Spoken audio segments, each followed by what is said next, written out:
Coverage you can count on continues. With Storm Team 10 meteorologist Everett Lau.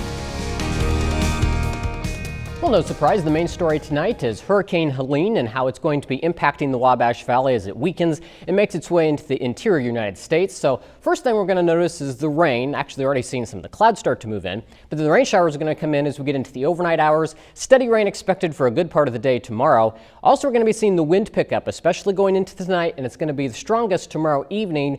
And then we'll see some rain showers lingering this weekend. So where Helene is right now, still off the coast of Florida on the west coast, and you can see the eye's been trying to form over the course of the day, so it's pretty much just due west of Tampa now, but it's heading northward, so it's expected to make landfall up around the Big Bend, closer to Tallahassee, which is more inland. But the wind speed right now, 125 miles per hour, the gusts, so that puts it at Category 3 strength. If it makes it to 130, that would be a Category 4 storm, and it could still strengthen as it still is over open water moving northward.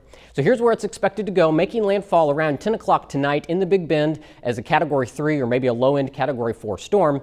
And then it's going to be moving northward pretty quickly, so we're going to be seeing this moisture come in as we get into the daytime tomorrow, and the wind's going to be picking up as well. Now, the center of the storm is going to stay just to our south, but we're going to be close enough that we'll be feeling some of those effects for it. So as we look at the weekend forecast, unfortunately wet and soggy. I know a lot of events and activities going on. Tomorrow, a really good chance of steady rain. We're expecting the rain showers across the area. Temperature-wise, we'll stay in the 70s all 3 days. And then as we go through the weekend, the chance for rain is going to slowly decrease, so it may become a little more scattered about as we go through the weekend.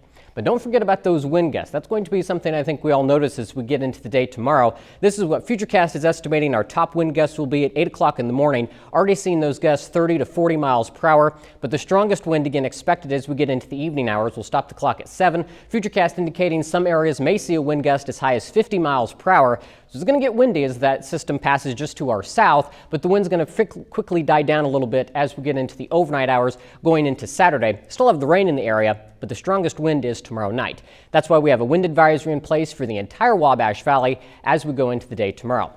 So here's the timing on this. As we get into the evening hours tonight, we'll start to see a few scattered showers developing, but the steadiest rain holds off until we get into the midnight hour. That's when we'll see rain showers work into the area. Then we just see those steady rain showers through the day tomorrow, pockets of heavy rain mixed in. So it's going to be a soggy day if you're doing anything tomorrow. We get into the evening, that's when we could see some bands of heavier rain work into the area. This is when we're going to see the strongest wind as that centers down to our south. And then as we get into the day on Saturday, we'll try to put a few breaks in here, but we're still going to have to keep the chance in for occasional showers, maybe a rumble of thunder, but we're not too worried about big storms as the system passes down to our south. And as you see, as we get into Saturday evening, still seeing the rain, but as we get into Saturday, going into Sunday, I should say, we're going to see this become a little more scattered about.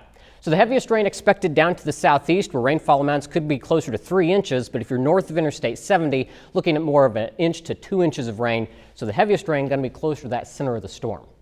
For tonight, we'll drop down to 64 as those rain showers move in, becoming breezy already with wind gusts up to 30 miles per hour tonight. And as we get into the daytime tomorrow, rain expected most of the day, windy with those gusts up to 40 miles per hour and pockets of heavy rain.